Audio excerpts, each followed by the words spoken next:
2 காரியங்களை பேசலாம் என்று எண்ணினேன். புதிய அனுபவங்கள் புது வருஷத்தில் பேசிக்கலாம். இன்னொரு காரியம் கிறிஸ்து விரும்பும் அறிக்கை. என்னது? தேவன் விரும்புகிற ஒரு அறிக்கை. இவைகளை மையமாக வைத்து இந்த வருட வாக்குத்தத்த வசனம் மகிழ்ச்சியும் சந்தோஷமும் அடையும்படி கேட்கும்படி தேவன் செயல்படுத்தல் என்ற நிலைமையில் ஆண்டவர் வெறுஞ்சோறு உங்களுக்கு யாரும் கொடுக்கல. இந்த பண்டிகை நாள் ஒன்று சொல்லுவானுங்க, கிறிஸ்து பிறந்தார் கறியும் சோறும் தந்தார். இது என்னைக்கா கேட்டுக்கீங்களா? கிறிஸ்து பிறந்தார் கறியும் சோறும் தந்தார். பிறந்த நாளைக்கு இல்லை, தேவன் எப்பொழுதுமே உங்களை அவர் திருப்திப்படுத்த அவர் விருப்பமுள்ளவராக இருக்கிறார். ஆகவே வெறும் சோரம் மட்டும் அவர் உங்களுக்கு தரல, பற்பல விதமான கூட்டுகளும் தர்றார், குழம்பும் தர்றார். வெரைட்டிஸ் ஆஃப் அதில் நிறைய வெரைட்டிலாம் தருவார். ஹோட்டலில் போனால் பல குழம்பு கொடுப்பேன், ஆனால் அதில் எந்த ஐட்டமும் இருக்காது. ஆனால் என் ஆண்டவர் கொடுக்கிற எல்லாவற்றிலேயும் சிறப்பானவைகள் அதில் நிச்சயமாய் அமைந்தே ஆகும். அதே மாதிரி நிறைய வகை கூட்டுக்களையும் தருவார். ஒரு கல்யாணத்துக்கு போயிருந்தோம், பார்த்தா எல்லாம் என்ன இருக்குது, கூட்டாகவே இருக்குது. சோறு கொஞ்சமாகவே இருக்குது. அப்படியும் ஆண்டவர் தரமாட்டார். ஏன்னா நம்ம அப்படி பழக்கப்படவில்லை. அருமையான ஆண்டவருடைய பிள்ளைகளே, எல்லாவற்றையும் அவர் உனக்கு நிச்சயமாய் தர வல்லவராயிருக்கிறார். ஆகவே வெறுஞ்சோறு தரமாட்டார், வெறுங்குழம்பு ஊற்ற மாட்டார், பிரியாணி தருவார், ஆனால் குஸ்கா தரமாட்டார். சகலத்தை நிறைவாக்குகிற தேவன் பற்பல விதங்களிலே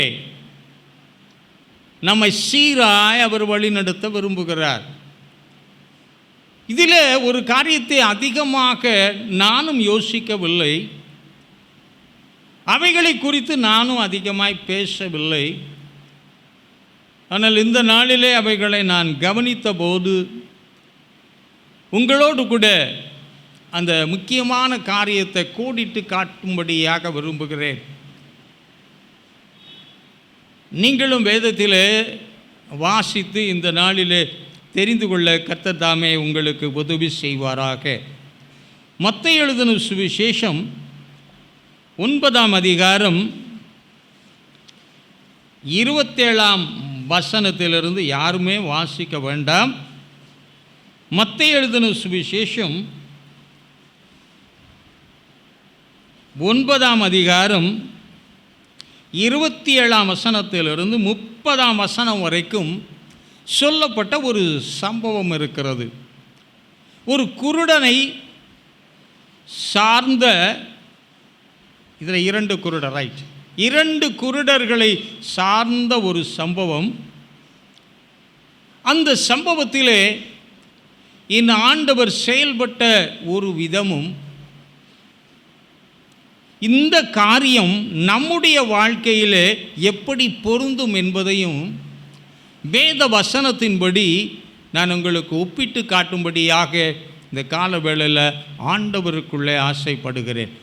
2 குருடர் எப்படி ஒன்றா சேர்ந்தான்னு எனக்கு தெரியல. கண்ணு சேர்ந்தவெல்லாம் ஒன்றா சேருவேன், ஆனால் குருடெல்லாம் ஒன்றா சேர்றது கஷ்டம். 2 குருடர்கள் இங்கே நீங்கள் வாசிப்பீர்கள் என்றால் அவைகளை நான் ஒரு 3-4 விதமாக தலைப்புகளிலே அதை நான் மாற்றி உங்களோடு கூட தேவனுடைய வார்த்தையை நான் பகிர்ந்து கொள்ள ஆண்டவருக்குள்ளே ஆசைப்படுகிறேன். அவர்கள் அறிக்கையிட்டார்கள். 30ஆம் வசனத்திலே வாசிக்கிறோம், அவர்களுடைய கண்கள் திறக்கப்பட்டது. அறிக்கையிட்டார்கள். அறிக்கையிட்ட பின்பு கண்கள் திறக்கப்பட்டது. அவர்கள் கண்கள் திறக்கப்பட்ட பின்பு அவர்களுடைய வாழ்க்கையில் பற்பல விதமான மாற்றங்கள் உண்டாக மகிழ்ச்சியோடு கூட தங்களுடைய வாழ்க்கையை அவர்கள் நடத்தி சென்றார்கள் என்பதை நாம் இங்கே பார்க்க போகிறோம். அதிலே நான் சொல்ல விரும்புகிற மிக முக்கியமான ஒரு காரியம், இவர்கள் இயேசுவை சந்தித்த 2 இடங்கள் அங்கே சொல்லப்பட்டிருக்கிறது. அவர்கள் இயேசுவை சந்திக்கிற, பொதுவாக எல்லாருமே ஏதாகிலும் ஒரு அனுபவத்தில் என்ன செய்வோம், சந்திப்போம்.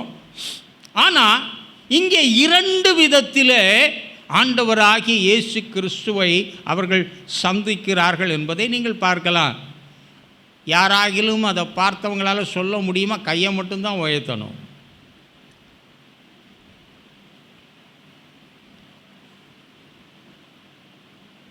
கியா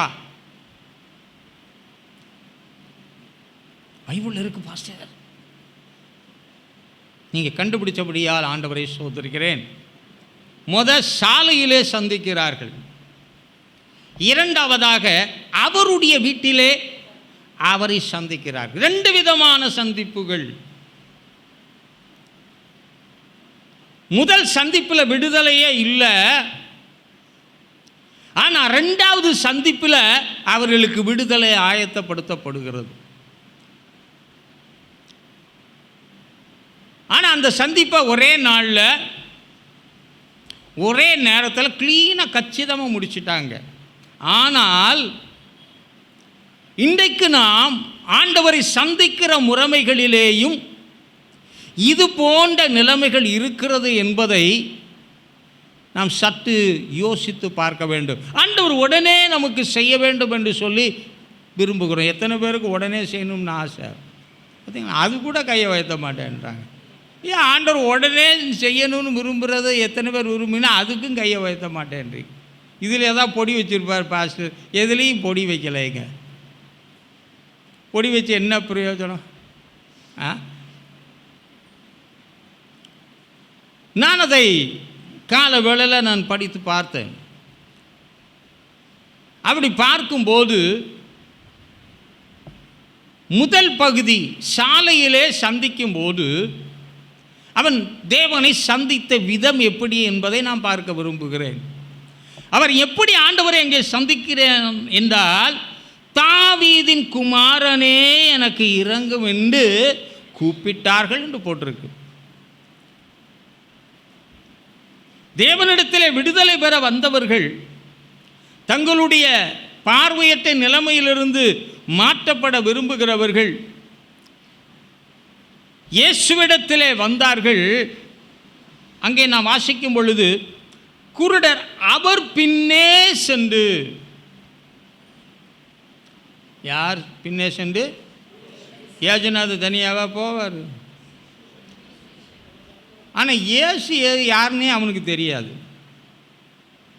குருடன் பார்த்தவங்களே சில வேளை அடையாளம் கண்டுபிடிக்க முடியல. ஒரு நேரத்துக்கு ஒரு அடையாளமாக இருக்கிறாங்க. திடீர்னு பார்த்தா நாம நீங்களா அது? ஆமாங்க, கொஞ்சம் குழப்பம் ஆயிடுச்சின்னு பார்த்து பழகி தெரிந்தவர்கள் கூட சில வேளைகளிலே சில அந்த ஹேர் ஸ்டைல் வேறு பல ஸ்டைல்கள்லாம் வரும்போது அவங்க அடையாளம், ஆனால் அவங்க பேர் அதுதான், அவங்க தான். ஆனாலும் சில தோட்டங்கள் சிலருடைய அடையாளத்தை காண்பிக்க முடியல. ஆனால் இவன் இயேசுவை பார்த்ததே இல்லை. ஏன்னா குருடன். யார் எத்தனை தடவை சொன்னாலும் இயேசு யாருன்னு தெரியாது. ஆனால் பின்னாடியே ஒரு கூட்டத்துக்கு பின்னாடி என்ன போட்டுக்கிட்டு இருவா? கூட்டத்துக்கு பின்னாடி ஒன்று போடுவான்னு சொல்லல. அந்த வேர்டை சொல்லக்கூடாது, ஏன்னா இது இதில் போயிட்டுருக்கு.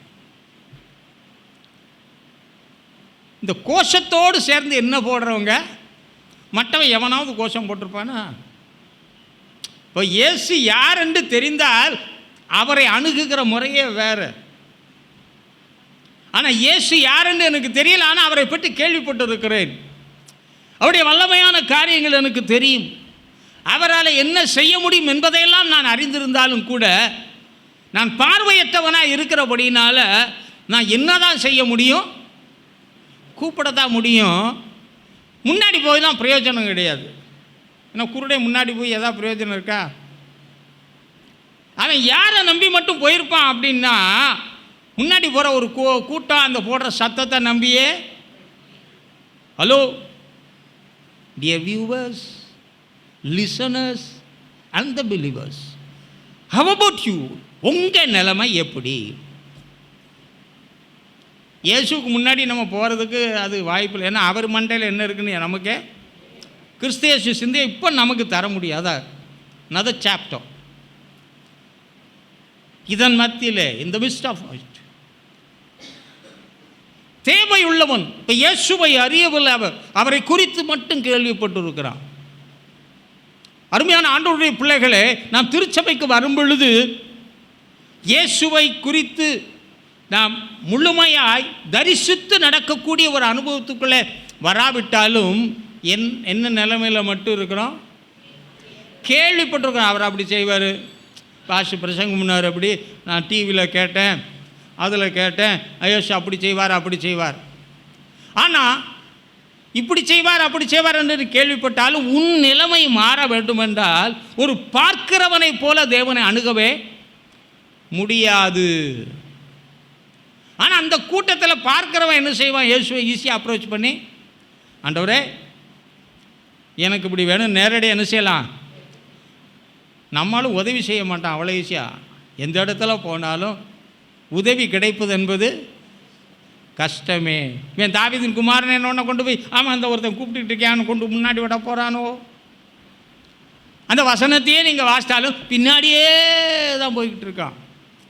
அப்போது தேவனுடைய காரியங்களிலே நாம் ஒரு நெருக்கமான நிலைமையிலே கடந்து சென்றால் மட்டும்தான் அவரோடு கூட இருக்கிறவர்களாக இருப்போம். தேவனுடைய காரியங்கள், அவருடைய மகத்துவங்கள், அற்புதங்கள், மேன்மையான காரியங்களை குறித்து கேள்விப்பட மட்டும் அவர் விரும்பல. கேள்விப்படும் பொழுது என்ன உண்டாகும் என்றால், கேள்வி விசுவாசத்தை உண்டாக்கும். அறிவிக்கப்படாவிட்டால் என்ன செய்ய மாட்டார்கள்? கேள்விப்பட மாட்டார்கள். அப்போ இவன் இயேசுவின் பின்னா போனா ரைட்டு இருக்கட்டும், அவன் எந்த நிலைமையில் கேள்விப்பட்டிருப்பான்? அறிவிக்கப்பட்டதை கேட்ட நிலைமையில். சரி, அறிவிக்கப்பட்டதை கேட்டானே, தான் ஒரு குருடன், தன்னால் நேரடியாக போய் ஆண்டவரை அணுக முடியாது, அவரிடத்தில் பேச முடியாது என்பதை அறிந்தவன் துணைக்கு எவனையா கூட்டு வந்தானா? அப்போது தேவனை குறித்து கேள்விப்படுகிறவர்கள், தேவனுடைய மகத்துவத்தை அறிந்தவர்கள், தேவனுடைய மேன்மையை அறிந்து அதை பெற்று அனுபவிக்க விரும்புகிறவர்கள் அறிந்தவர்களோடு கூட இணைந்து சென்றால் தேவனை எளிதாய் சந்தித்து நம்முடைய நிலைமைகளிலே மாற்றங்களை பெறலாம். ஆனால் உலகத்தின் வழக்கத்தின்படி பார்த்தா நம்ம எப்படி இருக்கோமோ, நமக்கு ஃப்ரெண்டு எப்படி தான் இருக்கணும்னு விரும்புகிறோம். ஆமாம், நான் சிங்கினா அவனை என்ன செய்யணும்? சாண அடிக்கணும்.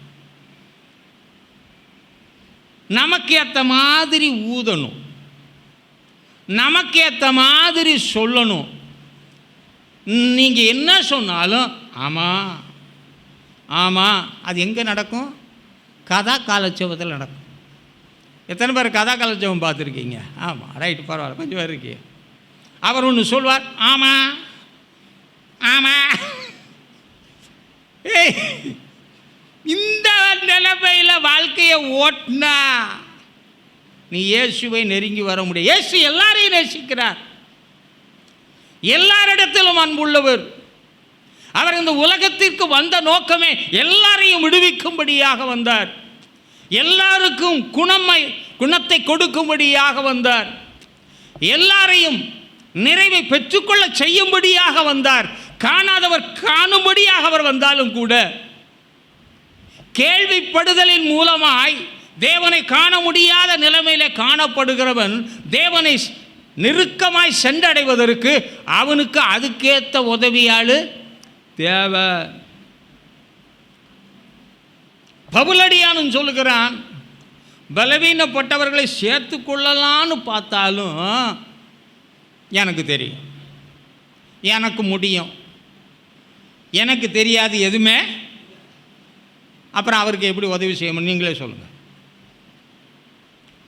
அந்த குருடை நினச்சா சொல்லலாம், ஐயா எனக்கு பார்க்கத்தான் தெரியாது, ஆனால் அவர் போன தெருவை யாராவது சொல்லிட்டான்னு செய்வேன், கூட்டத்தோட கூட்டம். அது தேவையல்ல.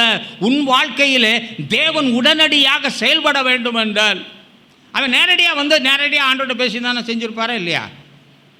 ஆனால் தேவனுடைய விடுதலை அறிகிறான், தேவனுடைய மகத்துவங்களை அறிகிறான். அவர்கிட்ட போனால், அவர்கிட்ட சொன்னால், அவர்கிட்ட கேட்டால் அவர் ஏதாவது செய்வார், தான் வாழ்க்கை மாறும் என்று அறிந்திருந்தாலும் தன்னை தேவனுக்கு நேராய் நடத்தி செல்லக்கூடிய ஒருவன் இல்லாதவதனால அவன் பின்னாடி என்ன செஞ்சுக்கிட்டே வந்தான். இன்னைக்கு நிறைய கிறிஸ்தவர்கள் என்ன கிறிஸ்தவர்கள்? கூப்பாட்டு கிறிஸ்தவர்கள். என்ன போடுவாங்க? கூப்பாடு போடுவாங்க. கூப்பாடு போட்டுக்கிட்டே நீ இருக்கிறதுனால நீ விரும்புகிற ஒரு விடுதலையை நிச்சயமாக பெற முடியாது. நேற்று உபவாச ஜெபத்திலும் நான் உங்களோடு பேசும்போது பேசினேன், சகல நிலங்களும் ஒன்றாக அது பண்படுத்தப்படுவதை கர்த்தர் விரும்புகிறார். நிலம் என்பது சபையில் காணப்படுகிற மக்கள், தேவ பிள்ளைகள். கொஞ்சம் கொஞ்சம் நிலமாக வச்சுருப்பாங்க. பாண்டிச்சேரியில் அமலருப்பம் ஸ்கூலை நான் பாராட்டுறேன், படிக்கிற பிள்ளைகளையும் பாராட்டுறேன். ஒரு சின்ன இடத்துல ஒரு மாடியில் சின்னதாக இருந்துச்சு. ஆனால் அவர் கொஞ்சம் கொஞ்சமாக பிரயாசப்பட்டு ஊரையே என்ன செய்ய வச்சிட்டாரு. ஆமாம், இந்த ஸ்கூல் இங்கே இருக்கு, அது அங்கே இருக்குது, அந்த கவலையப்படலை, அங்கே வாங்குவோம். அங்கே இன்னொரு இடத்துல வாங்குவார், இடையில இருக்கிற இணைப்பெல்லாம் பிடிச்சிடுவார். வாண்டப்பேட்டையில் இருக்க எல்லாருக்கும் தெரியும், நான் அவர் உண்மையாகவே மனமாற பாராட்டுகிறேன். சின்ன இடத்துல ஒரு நல்ல தரிசன பார்வை. அவருக்கு 1000 பிரச்சனை இருக்கலாம், எவைகளாக இருந்தாலும் கூட தான் எடுத்த தீர்மானத்திலே செயல்பாட்டிலே அவர் இருந்தபடினால அவரிடத்துல இருந்த காசு சொற்பந்தான், இப்போ கொட்டுன்னு கொட்டுது. ஆனால் கொட்டினது வேஸ்ட்டாக போகாமல் சரியாக அதை பயன்படுத்துகிறார். ஆகவே சின்ன இடத்துல ஆரம்பித்தவர் இன்னைக்கு எப்படி போய்கிட்டே இருக்காரு. ஆனால் நமக்கு ஆண்டவர் சொன்ன நல்ல வார்த்தை, சிறுமந்தையே பயப்படாது, தேசத்தை தர உன் பிதா. ஆனால் கொஞ்சம் கூட இல்லாமல் இன்னைக்கு பரதேசிகளை போல அலைகிற ஒரு நிலைமை இருக்கிறது. இருந்தும் இல்லாமையும் இல்லாமல் கிடைக்கக்கூடிய வாய்ப்புகளையும் தங்களுடைய வாழ்க்கையில் இழக்க கொடுத்தவர்களாய் இன்றைக்கு அலைந்து கொண்டிருக்கிறவர்கள் அநேகராய் இருக்கிறார்கள். இந்த கால வேளையிலே, இந்த வருடத்தின் இறுதியிலே பற்பல விதங்களில் நீண்ட காலமாய் திருச்சபையில் இருந்து தேவனுடைய வார்த்தையின் மகத்துவங்களை நாம் கேட்டு, தேவனுடைய மேன்மையை அறிந்து, செயல் திட்டங்களை அறிந்து, என்னென்ன காரியமானாலும் சரி, இல்லாத இடத்திலும் தேவன் இருக்கக்கூடிய காரியங்களை ஏற்படுத்த முடியும் என்பதையெல்லாம் கேட்டும் கூட சரியாய் தேவனிடத்தில் கொண்டு அவருடைய சமூகத்தில் நிறுத்தக்கூடியவர்களோடு உள்ள உறவு இல்லாதபடியினால இன்றைக்கும் வாழ்க்கை எப்படித்தான் இருக்குது? கூப்பாடாகவே இருக்குது. கூப்பாடாக இருக்கிறது நல்லா இருக்குமா? நெருங்கி அழாவி பழகுது நல்லா இருக்குமா? சரி, நான் ஏச்சப்பா கூப்பிட்டுட்டே இருக்கேன், ஒன்றுமே நீ என்ன செய்யவில்லை என்றால் உன்னை சரியாய் பெரிய காரியங்களை செய்கிறவரிடத்தில் கொண்டு வந்து நிறுத்தலை. அதனால தான் ஆண்டவர் ஊழியத்தில் அனுப்பும்போது கூட ஒருவனை அனுப்பாமல் 2 பேரா அனுப்புனார். 2 பேரை அனுப்பி ஊழியத்துக்கு போனால் அங்கே இருக்க நிறைவாக தான் சொல்லுவான், நடந்த குறையவே சொல்ல மாட்டான். குறைவை சொன்னால் தானே கர்த்தர் என்ன செய்ய முடியும்? ஆகவே என் அருமையான கர்த்தருடைய பிள்ளைகளே, நீண்டகால விசுவாசிகளே, வாசிகளே, சுகவாசிகளே, பலவாசிகளே, தேவனை குறித்து கேள்விப்பட்டவர்களே, ஒவ்வொரு விதவிதமாக பிரசங்கம் கேட்டவர்களே, இன்னும் கேட்டுக்கொண்டு இருக்க போகிறவர்களே, பேசிக்கொண்டு இருக்க போகிற நான் சொல்கிறதாவது, பிரசங்கத்தினால விசுவாசம் கேள்வியினால் வரும். பிரசங்கத்தினால சில காரியங்கள் உங்களுடைய வாழ்க்கையில் உருவாக்கப்பட முடியும். நீங்கள் யோசிக்காத சிந்திக்காத அநேக காரியங்களை தேவனுடைய ஆவியானவர் தேவனுடைய ஊழியர் மூலமாக அந்த வார்த்தைகளை கொடுத்து உங்களோட. நான் இன்றைக்கி இந்த பிரசங்கம் பண்ண நினைக்கல, ஆனால் எல்லாத்தையும் எடுத்து பார்த்தேன், ஒன்றுமே ஓடலை, போடா அப்படின்னு மூடிட்டு டமார் ஒரு இதை பார்த்தேன், அவ்வளோதான், உடனே பிடிச்சிக்கிச்சு ரூட்டு. ஸோ அதை வச்சுட்டு என்ன போட்டாச்சு, புள்ளி வச்சாலும் என்ன போட முடியும்? ஆமாம், ரோடை போட்டு தான் இந்த காலை வேளை உங்களோடு கூட பேசிக்கணும். இதெல்லாம் யோசிச்சுட்டு வந்தெல்லாம் பிரசங்கம் பண்ணலை. ஒரு 3 டெக்ஸ்ட்டு மட்டும் வச்சுக்கிட்டேன் மைண்டில். ஆகவே இந்த குருடன் விடுதலை பெற விரும்பினான், இயேசுவை குறித்து கேள்விப்பட்டான். ஆனால் அவனை சரியாய் தேவனிடத்திலே நடத்தக்கூடியவர் இல்லாதபடியினால் கத்திக்கிட்டே வர்றான். அப்போ விசுவாசத்தில் அல்லது ஆவிக்குரிய ஜீவியத்தில் பலவீனமாய் உள்ளவர்கள், குந்தி நடக்கக்கூடியவர்கள், தேவனுடைய காரியத்தில் பலப்படாதவர்கள், தேவன் எல்லாவற்றையும் அருளுகிற தேவன், நன்மையான எந்த ஈவும் ஜோதிகளின் பிதாவின் இடத்திலிருந்து நமக்கு உண்டாகி இருக்கிறது என்று சொன்னாலும் அந்த ஜோதிகளின் பிதாவின் இடத்திலே உன்னை அழைத்து செல்வதற்கும் நீ வேண்டிக் கொள்ளும் முன்பதாகவே உன் தேவைகளை அறிந்தவர். காட்டு புல்லுக்கு இவ்வளவா உடுத்தினா உன் தேவையை சந்திப்பதில் நான் கவனம் உள்ளவனா இருப்பேன் என்று சொன்னாரே, அவருக்கு நேராய் நடத்துகிறவர்களோடு கூட நீங்கள் நெருங்கி ஜீவிக்கும் பொழுதுதான் உடனே காரியங்களை கர்த்தர். ஏன்ட்ட நல்ல காலத்திலே நிறைய பேர் பேச மாட்டாங்க. சிலர் இங்கேருந்து டாக்டர்கிட்ட போவாங்க, அப்புறம் டாக்டர் சிஸ்டர்கிட்ட போவாங்க, அந்த சிஸ்டர் யார்கிட்ட வருவார், கடைசியாக பாஸ்டர்கிட்ட வருவார். கம்யூனிகேஷன் எல்லாம் ப்ராப்ளம் இருக்குது. நீங்கள் சொன்னதை டாக்டர் எப்படி கேட்டாங்கன்னு உங்களுக்கு தெரியாது. அப்புறம் அவங்க என்ன சொல்லுவாங்கன்னு இவங்களுக்கும் தெரியாது. நமக்கு மண்டையில் வந்தது பாதி, வராதது பாதி. அப்புறம் அவங்க புரிஞ்சுக்கிட்டது பாதி. ஏன்னா நீ சொன்னவங்க வேற, இது இப்படியே சுற்றி வர்றதுனால எனக்கு வரும்போது எப்படி இருக்குன்னா ஒரு புது உருவத்தோடு வருது. நான் ஒன்றும் மோசமானவன் கிடையாது. தாராளமாக உங்கள் மனதில் இருக்கிற பாரத்தை யார்ட்டையும் போய் சொல்லவும் மாட்டேன். அதெல்லாம் நீங்கள் அப்படிலாம் நினைக்காதீங்க. நான் ஒன்றும் அனௌன்சரில்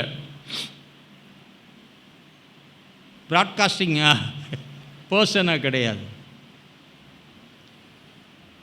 இன்றைக்கி ஆவிக்குரிய நிலைமையில் நம்மை நடத்தக்கூடிய, அதனால தான் பவுலடியான் கூட திருச்சபைக்கு சொல்லும் பொழுது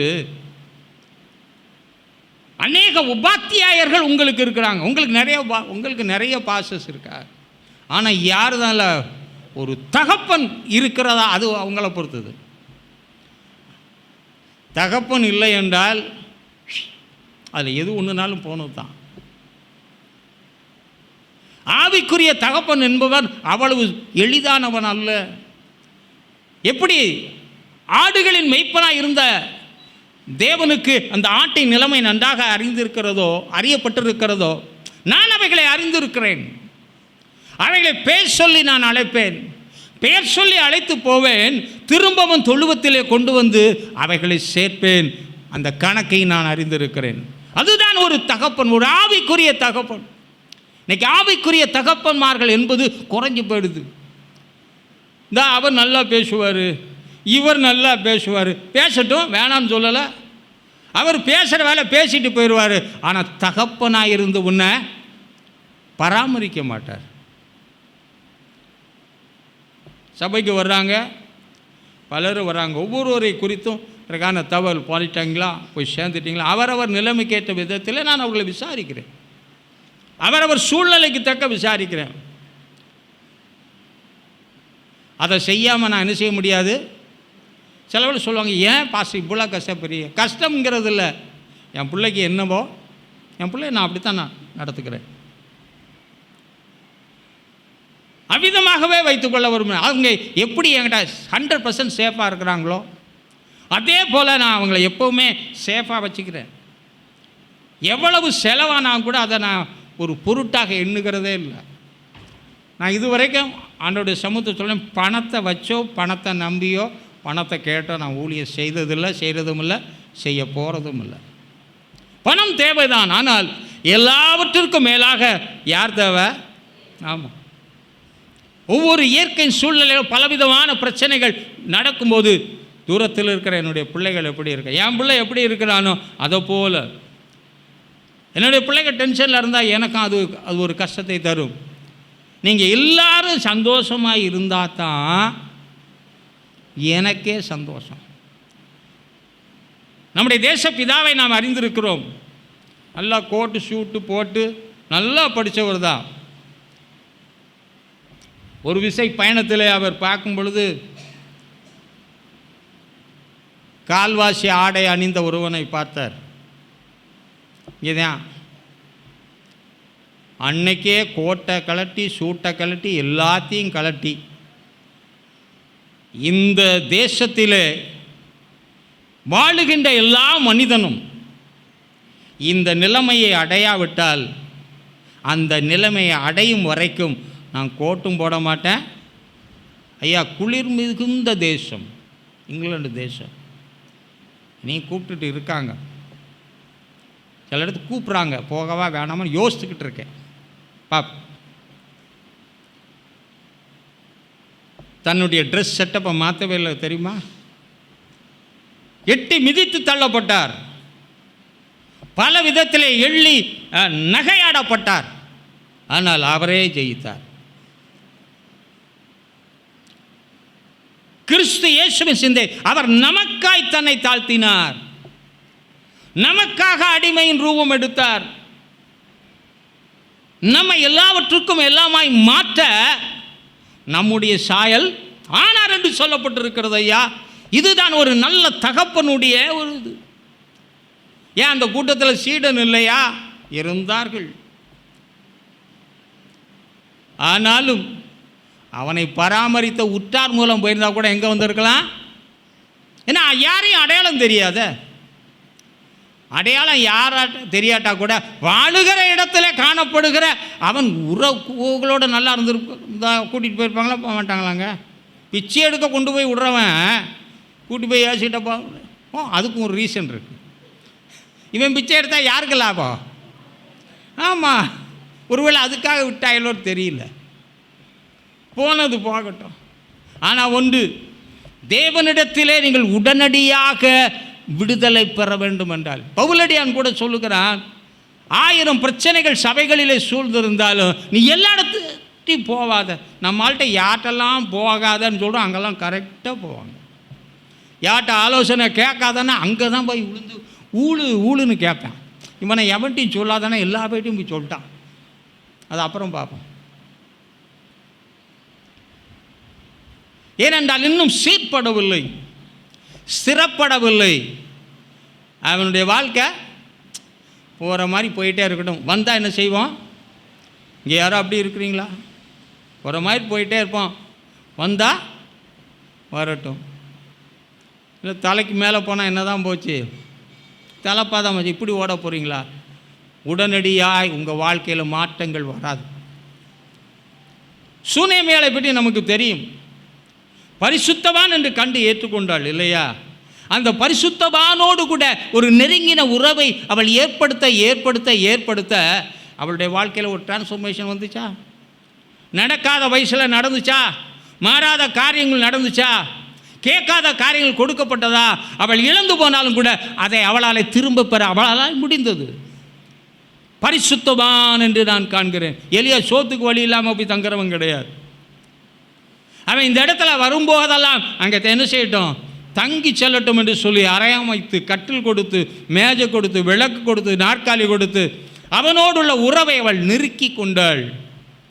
எலியா நேச்சர் ரொம்ப நெருங்கிலாம் பழக மாட்டார். எனக்கு எப்போவுமே ஒரு கூட்டமாக இருந்தால் ரொம்ப சந்தோஷப்படுவேன். சிலருக்கு என்னதான் இருந்தாலும் அப்படியே தனியாக எங்கேயாவது போயிடும். சரி இருக்கட்டும், மாற்றிக்கொள்ளட்டும். எலியா அவ்வளோ ஈஸியாக பேச மாட்டார், கேஷ் தான் கேட்குறாரு. அவளை பற்றி குழந்தை இல்லைங்கிறத யாரை வச்சு தான் தெரிஞ்சார். ஆனால் அந்த பரிசுத்தவானோடு நெருங்க நெருங்க நெருங்க நெருங்க கேட்காமலே ஆசீர்வாதங்க. எஜமானுக்கு உதவாத பிளவனாக இருந்தாலும் கூட மேலானவர்களோடு கூட சேரும் பொழுது ஆசீர்வாதம் உண்டானது. ஒருவேளை நீங்கள் பரிமள தைலமாக இருந்தாலும் கூட திறந்திருந்துச்சுன்னா உயிருள்ள ஈ விழுந்து உன் பரிமள தைலத்தை கெட்டு நாரி போக பண்ணும் என்பதை மறந்து போய்விடாதிருங்கள். எத்தனை ஆண்டுகள், எத்தனை விதமான தலைப்புகளிலே என்ன விதங்களிலெல்லாம் விளக்க முடியுமோ என்னால் என்ற மட்டும். அதுதான் என்னென்னு சொல்கிறாங்க, நீங்கள் எங்கே வேறு எங்கேயாவது ஒரு இடம் கிடச்சா அங்கே போய் பிரசங்கம் பண்ணுங்கள். நான் அதுக்கு ரெடியாக வாஞ்சையாக இருக்கேன். கிடைக்கதா போகத்தான், சரி விடவும் மாட்டேன்றார். நான் இப்போ பெர்மிஷன் கேட்டுக்கிட்டு இருக்கேன். ரொம்ப ஓவர் ரிச்சாகவே இருக்குது. ஆனால் ரிச்சியில் போய் சாப்பிடுவாங்க. கொழுப்பு ராத்திரி கொழுப்பு சாப்பிடாதானா கொழுப்பாக வாங்கி சாப்பிடுவாங்க. எங்கள் அப்பா கொழுப்பாக வாங்கிட்டு வந்து பொரித்து கொடுத்தாரு ஒரு காலத்தில்.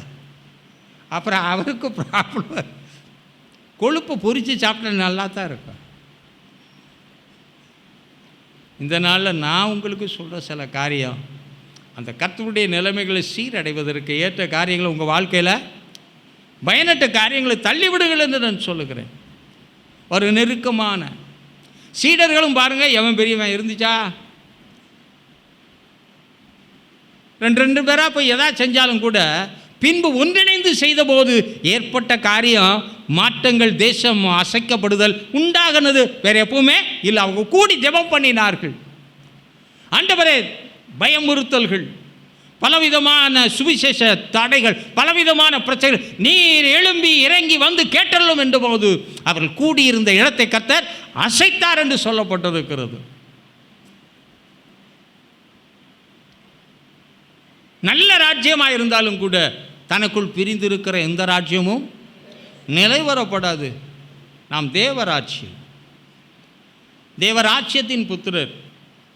அப்படி ராட்சியம் நம்மிடத்தில் என்ன செய்யணும், வர வேண்டும் என்று ஜெபிக்க கேட்டவர்கள். நாம் எப்படி இருக்க வேண்டும், நாம் இருக்கிற நிலைமையிலே நம்மை வளர்த்து கொள்ளும் பொழுதுதான், நம்மை ஆண்டவருடைய காரியங்களிலே வளர்க்கிறவர்களோடு கூட நல்ல ஆலோசனைகளை தந்து தேவனுடைய பாதையிலே நடத்துகிறவர்களோடு கூட ஒரு நெருக்கமான உறவை வைத்துக் கொள்ளும் என்றால், ஒரு தேவனால் பயன்படுத்தப்பட்ட ஒரு மனுஷன் சொன்ன காரியம், அவர் எப்பெல்லாம் வெளிநாடுகளிலிருந்து வந்தாரோ அந்த தேவ மனிதர்களுக்கு உதவி செய்யும்படியாய் அவர் ஹோட்டலுக்கு போவாராம். அவர் கால் அமுக்கம்னா அமுக்குவாராம். இதுவரைக்கும் நான் யார்ட்டையும் எதையும் செய்ய கேட்டதே இல்லை. நான் ஷூ பாலிஷ் போட்டு கொடுப்பேன், பேக் எடுத்து கொடுப்பேன், இப்படியெல்லாம் அவங்கள்ட்ட எதிர்பார்க்க நினைக்காதீங்க. நான் அப்படி நினைக்கவே மாட்டேன். ஆனால் அவர் சொன்ன ஒரே ஒரு வார்த்தை, நான் இவ்விதமாய் செய்தபடியால் கர்த்தர் என்னை மேன்மைப்படுத்தி வைத்திருக்கிறார். அவருடைய ஆசீர்வாதம். இப்போ தேவனோடு அநேக நெருங்கி அவருடைய காரியத்தில் காணப்பட்ட அநேக தேவனுடைய ஊழியரோடு காணப்பட்டவருடைய அனுபவங்களை எல்லாம் கேட்பீர்கள் என்றால், அவர்கள் யாரோடு நெருக்கமான உறவை வைத்திருந்தார்களோ அந்த ஆசீர்வாதம் அவர்களுக்கு பகிர்ந்தளிக்கப்பட்டது. எலியாவோடு எலிசா இருந்தான், கை கழுவத்தான் என்ன செய்தான், தண்ணீர் வார்த்தான். கை கழுவத்தனையா தண்ணி வார்க்க வேண்டும் ஒரு சாதாரண வேலை என்று இல்லையா. அவன் அப்படியே எஜமானுடைய இருதயத்தை அறிந்தான். தேவன் அவன் மூலமாக எப்படி செயல்படுகிறார் என்பதை அறிந்தான். எவ்விதமாக இருந்தால் தன் வாழ்க்கை மாறும் என்பதை அறிந்து, அந்த வரமே எங்கே இருக்கிறது என்பதை அறிந்து கரெக்டாக கேட்குறான். உம்முடைய ஆவியின் வரம் எனக்கு வேண்டும். வரத்தை கேட்கல, அவனுடைய வரத்தின் செயல்பாடு எங்கே இருக்கிறது என்பதை அவன் கண்டு கொண்டான். அவனும் தன்னை எப்பொழுதுமே தேவனுக்கு முன்பதாக நிற்கிற ஒரு மனிதனாய் மாற்றிக்கொள்கிறார். இன்றைக்கி மட்டும் எல்லா காரியத்திலும் போய் நிற்கிறாங்க, ஆனால் யார் முன்னாடி மட்டும் நிற்கலை. அதனால தான் இன்றைக்கி இப்படி இருக்கிறோம். தேன் இருந்தால் நிச்சயம் தேனி வரத்தான் செய்யும். தேவனுடைய கிருபை இருந்தால், நான் காட்டில் இருந்தாலும் என்ன தேடி தேவ நாட்களை என்ன நம்பணும்ல.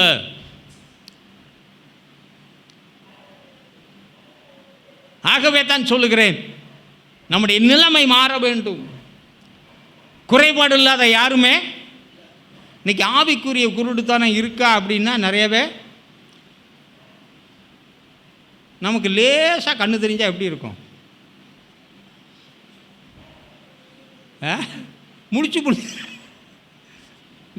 அந்த பொந்துக்குள்ள உட்காந்து உருட்டி உருட்டி பார்க்குற மாதிரி தான் இருக்கு. பகலானால் அதுக்கு என்ன தெரியாது. ஆனால் நம்ம ஆளுகளுக்கு பகல் வெளிச்சம், தேவ வெளிச்சம் கண்ணில் படவே படாது. கிடங்க இன்னும் யாருக்கு நஷ்டமாகிற மாதிரி. நஷ்டம் நமக்கே.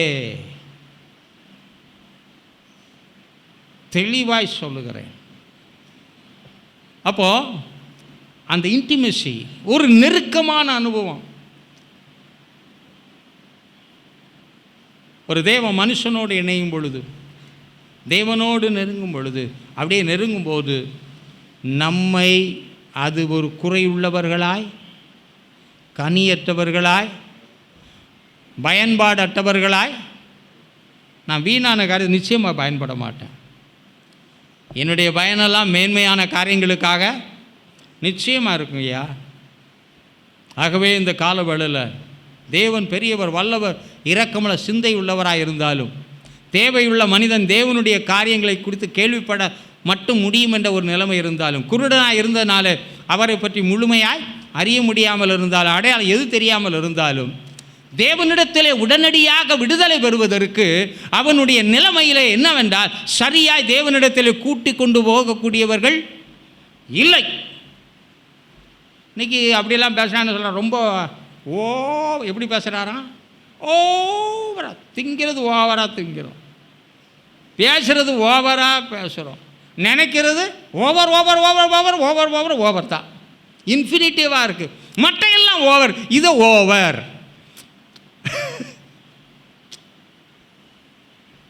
ஜட்ஜி சுத்தியில் ஒன்று வச்சுக்கிட்டு ஓவர், ஆமாம், எது பண்ணாலும் over, more over, all over. என்னங்க இது? இதுக்கு மேலே எனக்கு எப்படி பிரசங்கம் பண்ணுறதுன்னே தெரியல. உன்னை நடத்துகிற சரியான தகப்பன் தேவை, ஒரு ஆவிக்குரிய தகப்பன் தேவை, ஆவிக்குரிய ஆலோசனை தேவை. உலக ஆலோசனை எவனும் கொடுப்பான். அதுவும் சொல்லியிருக்கான், அவன் தேவனுக்குள்ள இல்லைன்னா அவன் ஆலோசனை என்ன? யாருடைய ஆலோசனை? துன்மார்க்கருடைய ஆலோசனை. அந்த ஆலோசனை உண்மையாய் உன் வாழ்க்கையில் முழுமையாய் உதவி செய்யாது. ஆனால் தேவனுடைய ஆலோசனையோ என்றென்றைக்கும் இருக்கும். ஏதோ சோடையாய் பேசிவிட்டு செல்வதற்கு நான் அந்த இடத்துக்கு வருகிறதே கிடையாது. நிறைவாய், எத்தனை பேர் நிறைவாக பெறுகிறீங்க? கையை வைத்துங்க. அது நம்ம தலையில் அடிச்சுக்கணும். நான் சொல்கிறது தமிழ் தானே, உங்களுக்கெல்லாம் தமிழ் தெரியும்ல. இவ்வளோ சொன்ன பிரசங்கம் புரியுதா இல்லையா?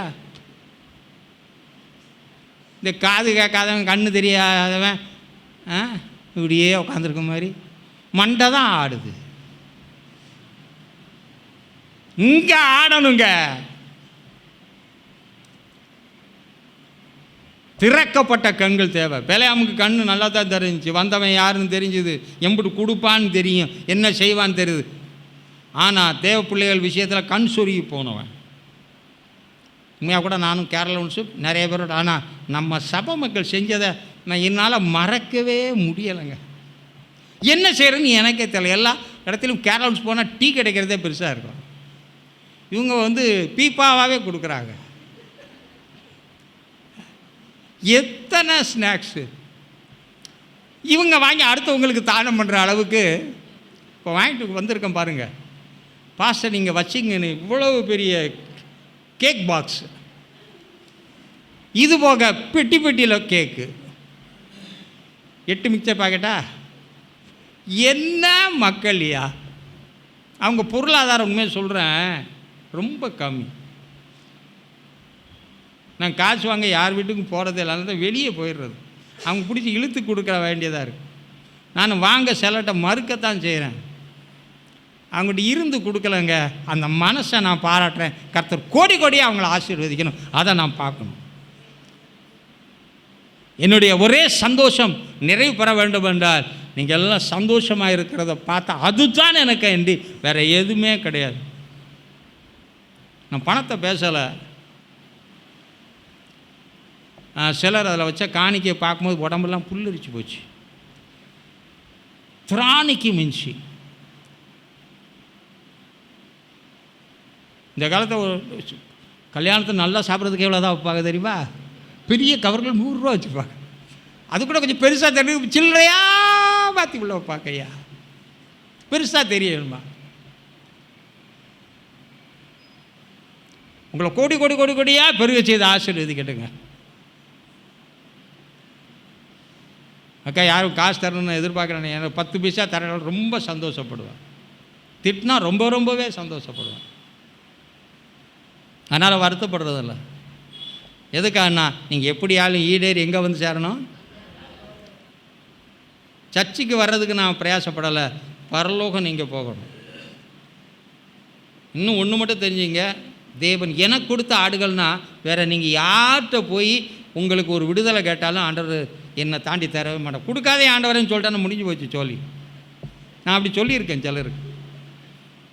பொய்யெல்லாம் பேச மாட்டேனே, கொடுக்காதேமியா கேட்டால் கூட கொடுக்காதீங்க. அனித்திய பொருள் என்ன தான் தரும்? வேதனையை தவிர வேறு எதுவும் உங்கள் வாழ்க்கையில் கூட்ட முடியாது. கிறிஸ்துவின் அன்பை முன்னிட்டு சொல்கிறேன், ஒரு ஆவிக்குரிய ஒரு உருவாக்கப்படுதல், ஆவிக்கு நிலைமையில் தேறுதல். ஆவிக்குரியவன் எவனும் தேவனை அறிய முடியும், தேவன் அவனை அறிய முடியும். தேவனுடைய எல்லா மறைபொருளையும் கர்த்தர் அவர்களுக்கு வெளிப்படுத்துகிறார். இந்த குருடனுக்கு நல்ல செய்தி சொல்ல ஆள் இருந்தாங்க,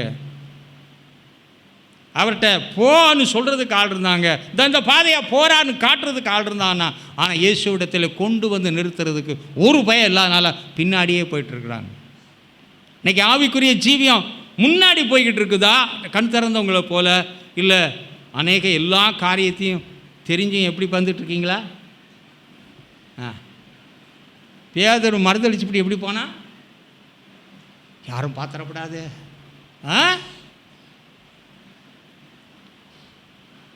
இன்னும் இதில் எவ்வளோ விளக்கினாலும் விளக்கலாம். கேள்வியத்தை படிச்சுட்டு வந்து எவ்வளோ பெருசாலாம் ஒன்றும் உட்காந்தெல்லாம் பார்த்து பெரிய மெடிடேட்லாம் பண்ணிட்டு வரல. ஒரு 4 வேலை எடுத்துகிட்டு வந்தான், அவ்வளோதான். டபுள் குருடன், சிங்கிள் குருடன், ஆவிக்குரிய குருடன், இன்னொரு குருடன், முடிஞ்சு போச்சு, சோழி முடிஞ்சு போச்சு. இப்போ ஒரு குருடனே முடிக்க முடியல.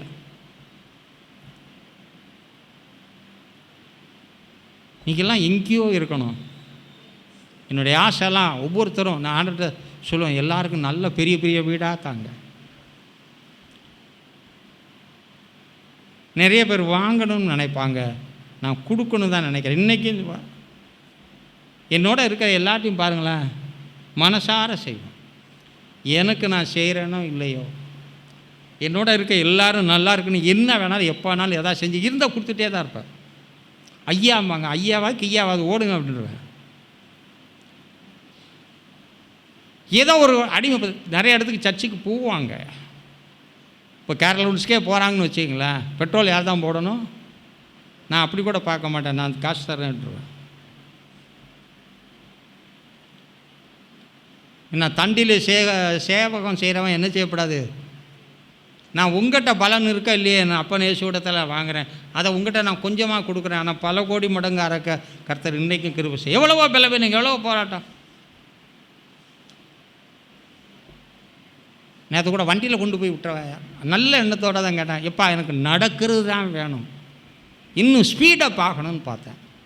ஸ்பீடாக தான் நடந்தேன். மெல்ல நடக்கவங்களோட சேர்ந்து நடக்க என்னால் முடியாது. எனக்கு ஸ்பீடாக நடக்கிறவங்களோட சேர்ந்து தான் நடக்க விரும்புகிறேன். ஆனால் வண்டி அதெல்லாம் தப்புன்னு நான் சொல்ல மாட்டேன். எப்பவுமே மனசில் எது வச்சுக்கக்கூடாது, முடியலை, பலவீனம், கொஞ்சம் தூரம் நடந்தால் இதாக ஆகிடும், அப்படியே தலை சுற்றும்.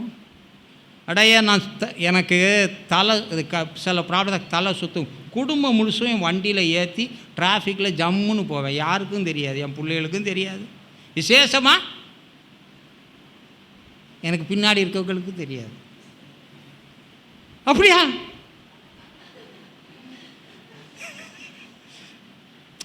ஒரு குளத்தில் ஒரு சின்ன கல் போட்டால் என்ன ஆளா எங்கே வரைக்கும் போகும்?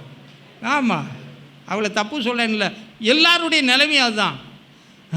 அப்படின்னா பிறகு போயிடும். ஆடா நான் அது போய்கிட்டே இருப்போம்.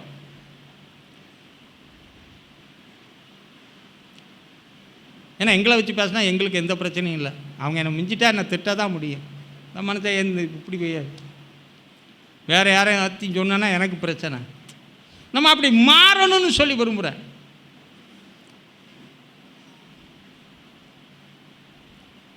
இவ்வளவு மத்தியில் டயர்டுங்கிற வேர்டை நான் பயன்படுத்த விரும்பவே மாட்டேன். அது நம்மகிட்ட இருக்கவே கூடாது. என்னால் முடியாது, எனக்கு தெரியாது, அதெல்லாம் யோசிப்போம். இப்போ நான் அதிகமாக யார்ட்டையும் அதை சொல்கிறதில்ல. அப்படியே சரி ஓகே முடியலையா, ரைட் ஓகே ஹல்லேலூயா கர்த்தர் ஆசீர்வதிப்பாரு அனுப்பிடுறது. டயர்டு பார்க்காம உழைக்கக்கூடிய ஒருத்தர் நம்ம சபையில் இருக்கார், பிரதர் அடல்ஃபர். ஐயா இந்த வந்துட்டையா, என்ன பிரதர் 3 டியூட்டியை பார்த்து, அதெல்லாம் ஒன்றுமே இல்லையா அப்படின்னு பூச்சி அப்படி ஒரு கழு வர பார்க்கணும். எங்கேயா போகணும், ஓட்டும்போது தூக்க மாட்டார். சரி இருக்கட்டும், கோடி மடங்கு ஆசீர்வதிக்கட்டும். எப்படின்னா சில காரியங்களை பார்க்கும்போது நமக்கும் நம்ம அந்த மாதிரி ஆளோட சேர்ந்து அடுத்தாப்புல எங்கே படுத்துக்குவோம். நீங்கள் ஆக்டிவாக இருக்கிறவங்களோட பார்த்தா உங்களால் சும்மா இருக்கவே முடியாது. ஐயோ நம்மளை பார்த்தா அசிங்கமாக நினைப்பாங்களேன்னு. நம்மளை காட்டிலும் முடக்கி மூடி பெட்ஷீட்டை படுத்துக்கிட்ட பார்த்தா கொரட்டை விட்டுக்கிட்டு இருப்போம். புது வருஷத்தில் நீங்கள் புதுசாக இருக்கணுங்கிறதுக்காக தான் கிறிஸ்தவம் புது அனுபவங்களும் புது ஆண்டுக்கு போய்டும். அதனால் தான் இதை இன்றைக்கி பேசலை.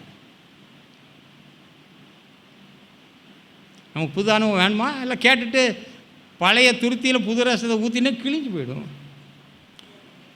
பழைய துணியில் புது துணியை தைச்சா அதுவும் போயிடும். அதனால் சேஃபாக இருக்கணும்னா எல்லாத்தையும் என்ன ஆக்கிருங்க. அதுக்கு தான் ஜபத்துக்கு கூப்பிட்டு பார்த்தேன். அது வரக்கூடிய கொஞ்சம் பேர் தான் வருவேன். ஆண்டவர் தூண்டில் போட்ட சொன்னபோது கரெக்டாக பாருங்கள், அது எத்தனை நாள் அந்த மீன் வாய்க்குள்ள வச்சுருந்தோம், படுபாடுபட்டு டக்குன்னு ஓடி வந்து கொடுத்துடுச்சு. நம்ம அப்படி இருக்கணுன்ற ஒன்றாக பண்படுத்தப்பட வேண்டும். நீங்கள் எல்லோரும் நிலம்தான், ஆனால் ஒரே விதத்தில் பண்படுத்தினால்தான் சமமாக தேவன் அதை 28ஆம் அதிகார ஏசாயால படித்தோம். அதை சரியாக பரப்பி சரியாக விழும் பொழுது மண் கீழே மேலெல்லாம் மாற தான் சத்துள்ளதா தோண்டின சத்தே போயிடும் போல இருக்குது. தோண்டினாதான் சத்து வரும்ன்றேன்.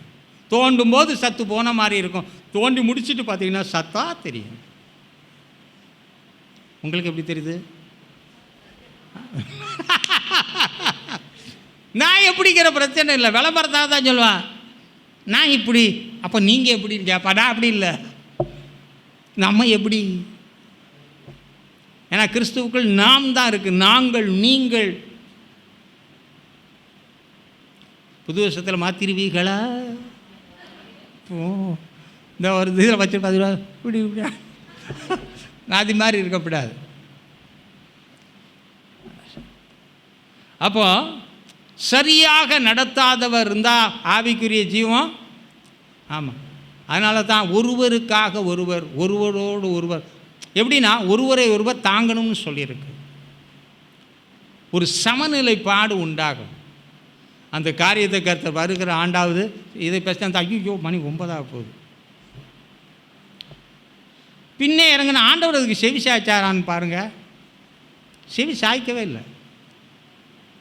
சிலர் கேட்பாங்க, நான் தாவீது நல்லா அவர் நல்லா அதை ஜெபம் பண்ணும்போது பார்த்தா ஆண்டவரே இப்படி ஆண்டவரே அது அப்படியே ஆண்டவரே போதும் ஆண்டவரே. இந்த அளப்பு இதுக்கெல்லாம் தேவன் என்ன செய்ய மாட்டாருன்னா, ஐயோ இப்படி சொல்கிறானே என் மகனே அப்படின்னு சொல்ல மாட்டார். மகனே மாறும் போத. அப்போ எப்போ பின்னாடி போயிட்டே இருந்தான். சரி பார்த்தா ரெஸ்பான்ஸே. பொதுவாக ஒரு காரியத்தை பெற விரும்புகிறவர்களுக்கு ரெஸ்பான்ஸ் இல்லைன்னா என்ன ஆயிடுவாங்க? தரலையே தராட்ட பரவாயில்ல, வியாதி சோகமா ஆட்டா பரவாயில்ல, எதுவும் நடக்கட்டா பரவாயில்ல அப்படின்னு போயிடுவான். ஆனால் இந்த ஃபெலோஸ்க்குள்ள ஒரு நல்ல இது இருந்துச்சு, ரெஸ்பான்ஸ் இருக்கா இல்லையோ நம்ம ரெஸ்பான்ஸ் பண்ணுவோம். நீ செயல்படும் பொழுது தேவனுடைய காரியங்கள் செயல்படும் போது சரியான ரெஸ்பான்ஸ், அதற்கேற்ற பதில் இல்லை என்றாலும் உன்னுடைய செயல்பாடு தேவனை தொடர்கிறதாகவே இருக்கட்டும். பின்தொடர்கிற அனுபவம் என்று சொல்லி இருக்கிறது, அவரோடு நடக்கிற அனுபவம் என்று இருக்கிறது, அவருக்குள்ளிருந்து செயல்படுகிற அனுபவம் என்று இருக்கிறது. இந்த கால வேளையில் தேவனுடைய வார்த்தைகளை அதிகமாக கேட்ட நீங்கள் எப்படி இருக்கிறீர்கள்? இந்த கால வேளையில் ரெஸ்பான்ஸ் இல்லை, ஆனால் அவன் ரெஸ்பான்சிபிளாக இருந்தான். ஸோ அவனுடைய டோட்டல் லைஃபே பிகம் மார்வலஸ். அவனுடைய முழு வாழ்க்கையுமே மாறிட்டு, இயேசுவிடத்தில் வந்த எந்த நிலைமையில் உள்ளவர்களும் வந்த நிலைமையில் போன நிலைமையில் அல்ல. ஏனென்றால் என்னிடத்தில் வாருங்கள் இளைப்பாறுதலை தருவேன் என்று சொன்னவர், நிறைவோடு அனுப்புகிற தேவன், என் ஜனம் ஒருபோது வெட்கப்படுவதில்லை என்று சொன்ன தேவன் இந்த கால வேளையில் உன்னை திருப்தி ஆக்கும்படியா உன்னோடு கூட பேசி கொண்டிருக்கிறார். உன்னை சரியாக நடத்திட்டு போகிறாள். அப்போ உங்கள் ஆவிக்குரிய ஜீவியத்தை வளர்த்துக்கிறதுக்கு அதுக்கேற்ற ஒரு நல்ல அனுபவத்தை வாழ்க்கையில். ஆமாம், ஜபத்துக்கு வாங்க, கூடி பேசுங்க, கிளவி கதை மட்டும் என்ன செய்யாதீங்க, அடுத்தவங்க கதையை பேசுங்க, அதெல்லாம் வேண்டாம். நம்ம வீணாக போயிடுவோம், வீணத்தவனாக போயிடும். ரைட், இப்போ நான் டைம் ஆயிடுச்சு, அதனால் சப்ஜெக்டுக்குள்ளே வர விரும்புகிறேன். ஆண்டவர் அவனுக்கு செவி கொடுக்கவே இல்லை. சரி, இந்த பையன் எங்கே வரட்டும்? என் வீட்டுக்கு வரட்டும், அவருடைய வீட்டின் நன்மையினாலே திருப்தி ஆக்குவார் சொல்லியிருக்கு. எதுவும் சொல்லியிருக்கா? சங்கீதக்காரன் சொல்லியிருக்கிறா, அவருடைய வீட்டின் நன்மையினால் நம்மை திருப்தி ஆக்குகிறார். எப்படியா கேட்டு பிடிச்சி ஒன்றும் செய்யலை. அவர் எங்கே போகிறார்? போய்கிட்டே இருக்காரு. அவர் போயிட்டுருக்காரு. சரி, போய்கிட்டே இருப்போன்னு போனால் கடைசியாக டப்புன்னு ஒரு இடத்துக்குள்ள போயிட்டார். அது யார் வீடு? அவர் வீடு. கேட்டான், என்ன சத்தங்கத்தை ஒன்றும் பேலங்கான. அவர் வீட்டுக்குள்ளே போயிட்டார். இப்போ வெளியே இருக்கும்போது தான் ஈஸியாக போகலாம், வீட்டுக்குள்ளே போகும்போது வீடு என்ன பெரிய பங்களாவா? கஷ்டப்பட்டு தானே இருக்கணும். விடாமல் போனால் நான் வேகம் வர்றேன். அவர் வீட்டுக்கு வந்த பிறகு அந்த குருடர் அவரிடத்தில் வந்த பின்பு, நீ தூரத்தில் தேவனை குறித்து 1000 தெரிஞ்சிருக்கலாம். ஏன்னா ஆண்டு சொன்னா, சமீபித்து வந்து பேசுங்கள், சமீபித்து வந்து கேளுங்கள் என்று சொல்லியிருக்கிறார். ஆகவே சமீபித்து வரும் பொழுது நடக்கக்கூடிய காரியம், இப்போ கர்த்தர் அவன் கூப்பிட்டதை கேட்குறார். அவரிடத்தில் வந்து அந்த வீட்டுக்குள்ளே வந்து இயேசு அவர்களை நோக்கி, சரி இவ்வளோ தூரம் வந்தேன், நீ கூப்பிட்டதுக்கே பதில் சொல்லலை, என்னால் குணமாக்க முடியும் என்று. அப்போ சபைக்கு வர்றவங்க என்ன சொல்லணும்? இங்கே ஆண்டு சொல்கிற வார்த்தைக்கு ஆம் என்று சொல்ல வேண்டும்.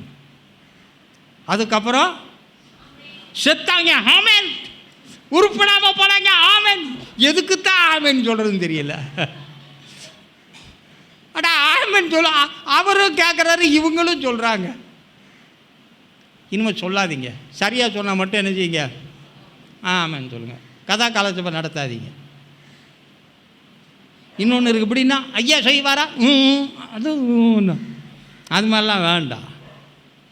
கரெக்டாக இருப்போம், கரெக்டாக செய்வோம். புது வருஷம் எப்படி மாறும்? புதுசாக மாறும். நாட்கள், டைமு, செகண்ட் எல்லாம் ஒன்று தான். ஆனால் கர்த்தர் சகலத்தையும் மாற்றுகிறவர். சகலத்தில் அவருடைய கிரியைகள் வந்த பின்பு அவர் கேட்குறாரு, உண்டென்று விசுவாசிக்கிறாயா, முடியும்னு விசுவாசிக்கிறாயான்னு கேட்டார். ஆம் ஆண்டவரே. இடையில ஏற்பட்ட எந்த ஒரு காரியமும் அவனுக்குள்ள தயக்கம் ஏற்படுத்தவே. நமக்கு இடையில ஏற்பட்டதெல்லாம் எப்படி மயக்கம் வருகிறது, தயக்கம் வருகிறது, ஏக்கம் வருகிறது, பெருமூச்சு, மேமூச்சு, கிமூச்சு. இவனுக்கு எதுவுமே வாங்கலை. ஆண்டவரும் கேள்வி சில தேவன் எல்லாத்தையும் கேள்வி கேட்க மாட்டார். அவர் கேள்வி கேட்டார்னா அங்கே பின்னாடி ஒரு பெரிய ஹிஸ்ட்ரியை. அப்போ இந்த கால வேலை உன்ட்ட கேள்வி கேட்டார்னா ஏதோ ஹிஸ்ட்ரி இருக்கும் உனக்கு பின்னாடி. மற்றவங்ககிட்ட ஆண்டவர் கேள்வி கேட்கவே. ஆமாம் ஆம்னாங்க. அப்பொழுது அவர் அவர்களுடைய கண்களை தொடுவார். உன் விசுவாசத்தின்படி அவன் அறகுறையாக இருந்திருந்தால் என்ன ஆயிருக்கும்? நொல்லக்கண்ணா போயிருக்கும். உள்ளதும் போச்ச நுள்ள கண்ணான்ற மாதிரி. அவன் விசுவாசிக்கிறேன்னு சொன்னது மட்டும் இல்லை, தேவன் தொட்டு என்ன வார்த்தை பயப்பட சுகமாகனு சொல்லலை, உன் விசுவாசத்தின்படியே ஆகட்டும்னார். சபைக்கு வரவங்களுக்கு அதைத்தான் சொல்ல போகிறாரு. தேவனை அறியாத காலத்தில் கர்த்தர் செய்தது வேற, ஆனால் சபைக்கு வந்த உன்னோட கர்த்தர் பேசுகிறதே வேற தான்.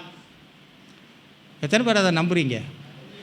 அது கொஞ்சம் பேர் இருக்கீங்க, பரவாயில்ல, எனக்காக கொஞ்சம் பேர் இருக்கீங்க, அவர்களுக்காக ஸ்தோத்திரிக்கிறேன். ஆண்டவருக்கு சீசர் இடத்துல ஒன்றும் செய்ய முடியல, அப்புறம் நான் என்ன பண்ணுவேன்? ஆஃப்டர் ஆல் ஆக கடவுது என்றார். நான் முடிச்சிடுறேன். உடனே அவர்களுடைய கண்கள் திறக்கப்பட்டது. பாருங்க, இன்னும் சரியான நிலைமைக்குள்ள வராதவனுக்கு தேவனுடைய மகத்துவத்தை சொல்கிறதுக்கு அனுமதியே கிடையாது. வேதத்தின் தேவனுடைய காரியங்களை சொல்லணும்னா நாமும் சில காரியங்களை தகுதிப்பட வேண்டியதாக இருக்குது. இன்றைக்கி சிலர் வசனத்தெல்லாம் படிச்சுக்கிட்டு கண்காடன்ஸு அது லொட்டு லொசுக்கெல்லாம் படிச்சுட்டு பயங்கரமாக என்ன விடுவாங்க? ஆமாம், கதை விடுவாங்க, இட்லி சுடுவாங்க, வடை சுடுவாங்க, பிரியாணி கிண்டுவாங்க. ஆனால் இவன் போய் சொன்னான். ஆனாலும் அது இப்போது சமாரிய ஸ்திரீ போய் சொன்னால் பட்டணமே அசைஞ்சுது. இவன் சொல்லி எது அசைஞ்ச மாதிரி அங்கே சரித்திரம். அப்போ நம்மளால் ஒரு அசைவை கர்த்தர் உண்டு பண்ண விரும்ப, கடைசி காலத்தில் ஒரு அசைவை நம்ம சரியாகி போனால் எல்லாமே எப்படி இருக்கும்? நன்னாயிட்டு இருக்கும். அப்போ நீங்கள் சூப்பராக ஆகணுங்கிறதுக்காக சொல்கிறேன், உங்களை கொஞ்சம் பார்த்துங்க, சீரமைத்து கொண்டுங்க.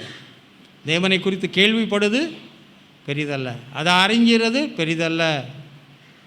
சரியாய் வழி நடத்துகிறவர்கள், வழி நடத்துகிறவங்களாம் போய்கிட்டே இருக்கணும். ஆனால் இயேசு வீட்டுக்கு வந்த பிறகு அவர் பார்த்துக்குவார். இங்கே சபைக்கு வந்த பிறகு நாங்கள் பார்த்துக்குறோங்கள எப்படியா பார்த்துக்குவார். அப்புறம் நாங்கள் இங்கே அவர் ரொம்ப பேசலைன்னா ரொம்ப பேசுவோங்கிட்ட நிறைய கேள்வியும், நீங்கள் ஆம் ஆம் ஆம்னு எப்போ வர்றீங்களோ உடனே எசப்பா அவங்களுக்கு எல்லாம் செஞ்சிருங்கன்னு சொல்லுவேன்.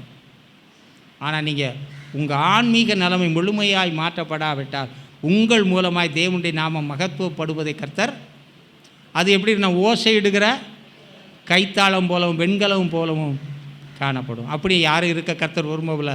அர்த்தமுள்ள வாழ்க்கையை வாழுங்கள். உங்களுடைய அறிக்கை மாறட்டும். அவன் அறிக்கை மாற்றினா கர்த்தர் அற்புதங்களை. ஆகவே தேவன் இந்த அறிக்கையை அவன் வாயில் எதிர்பார்த்தார். ஒரு சுகத்துக்காக வருவனிடத்தில் இப்படி எதிர்பார்த்தா ஆண்டவருக்காக வாழ விரும்புகிற உங்கள்கிட்ட எவ்வளோ அறிக்கை எதிர்பார்ப்பார்? மனுஷர் முன்பதாக நீங்கள் என்னை எப்படி அறிக்கை இடுகிறீர்கள்? சபையிலே எப்படி அறிக்கை இடுகிறீர்கள்? தேவனுக்கு முன்பதாக எப்படி அறிக்கை இடுகிறீர்கள்? இது மிக முக்கியமான ஒரு டெக்ஸ்ட் அது ஆக்சுவலாக. ஆகவே நம்முடைய அறிக்கை என்பது சாதாரணமான காரியம் அல்ல. நம்முடைய அறிக்கை சரியானால் உடனடியாக காரியங்களை கர்த்தர் செய்வார். கர்த்தர் தாமே உங்களை ஆசீர்வதிப்பாராக. எழுந்து நின்று ஜெபம் பண்ணலாம். ஒரு நிமிடம் நீங்கள் ஆண்டவர்கிட்ட சொல்லுங்கள், ஆண்டவரே என்னோடு பேசின வார்த்தைக்கு நான் செவி கொடுத்து நடப்பேன். அவன் சொன்னான், தொட்டார், உன் விசுவாசத்தின்படியே உனக்கு ஆக்கிடுவதுன்னு சொன்னவர். இந்த காலவேளை உங்களுக்குள்ள என்ன விசுவாசத்தை உண்டாக்கினீர்களோ அந்த விசுவாசத்தின்படி கர்த்தர் உங்களுக்கு அற்புதம் செய்வார். புதிய ஆண்டு ஆசீர்வாதமாக இருக்கும். நேசிக்கின்ற நல்ல பிதாவே, அன்பு நல்ல ரட்சகரே, உம்மை துதிக்கிறேன், ஸ்தோத்திரிக்கிறேன். இது கொடுத்த நல்ல நாளுக்காக, இந்த நேரத்துக்காக நன்றி செலுத்துகிறேன். பிள்ளைகளாக ஆசீர்வதிங்க. இந்த புதிய ஆண்டு அவர்களுக்கு புதிய விதத்தில் இருக்கட்டும். உம்முடைய வீட்டில் பிரவேசிக்கிறவர்கள் ஆண்டவரின் உம்முடைய ஆண்டிலே பிரவேசிக்கிறவர், உம்முடைய நாட்களிலே உம்முடைய காரியங்களில் பிரவேசிக்கிறவர்கள் அவனை காட்டிலும் மேன்மையான ஆசீர்வாதங்களை பெறட்டும். உமக்காக எத்தனையோ தியாகங்களை செய்து விட்டு வந்தவர்கள் ஆண்டவரே, விட்டு பின்பற்றினவர்கள் எவ்வளவோ காரியங்களை கிரயமாய் செலுத்தி இருக்கிறார்கள் அப்பா. ஆகவே அதற்குரிய பலனை நீர் கொடுப்பீராக. ஒரு கலசம் தண்ணீர் கொடுத்தால் கூட அதற்கான பலனை அடையாமல் போக மாட்டான் என்று சொன்னீரே, நிறைவான பலனை கொடுத்து அனுப்புங்க.